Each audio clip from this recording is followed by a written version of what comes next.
अस्सलाम वालेकुम, मैं हूँ मरियम मुश्तबा। आज का हमारा टॉपिक है हमज़ा वसल। हमज़ा वसल कौन सा वर्ड होता है? अलिफ़ होता है जिस पे कोई भी हरकत नहीं होती है। वो कलमे की इब्तिदा में आता है, यानी कि कलमे के स्टार्ट में आता है। उसको हम जो भी कलमे के तीसरा जो हर्फ होता है उस पे ज़बर या ज़ेर या पेश होगा, उससे हम लेके, अगर ज़ेर होगा तो ज़ेर लेके उस अलिफ़ पे ज़ेर लगा के फिर पढ़ेंगे। अगर ज़बर होगा तो ज़बर लेके उस पे ज़बर लगा के फिर पढ़ेंगे। अगर पेश होगा उस पे तीसरे हर्फ पे तो हम उसको पेश लगा के फिर पढ़ेंगे। लेकिन उस पर कोई भी हरकत नहीं होती है तो हमें समझ में नहीं आता कि हम उसको कैसे पढ़ें। जैसे कि अगर उसके तीसरे वर्ड पे आ रहा है ज़ेर तो हम इसको पढ़ेंगे इरजिऊ।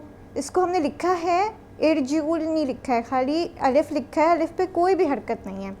अगर इसको हम पढ़ेंगे तो जीम पे जो ज़ेर है उसकी हरकत को लेके, ज़ेर की हरकत को लेके हम पढ़ेंगे इरजिऊ। अगर हमज़े वसल कलमे के बीच में आता है तो हम इसको नहीं पढ़ते हैं, और अगर दो कलमों को मिलाने के लिए आता है तब भी हम उसको नहीं पढ़ेंगे, और जो अलिफ़ लिखा होता है उस अलिफ़ को हम नहीं पढ़ेंगे।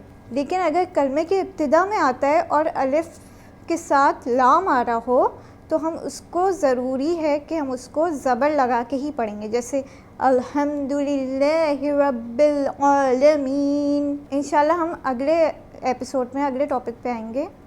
तब तक के लिए खुदा हाफ़िज़।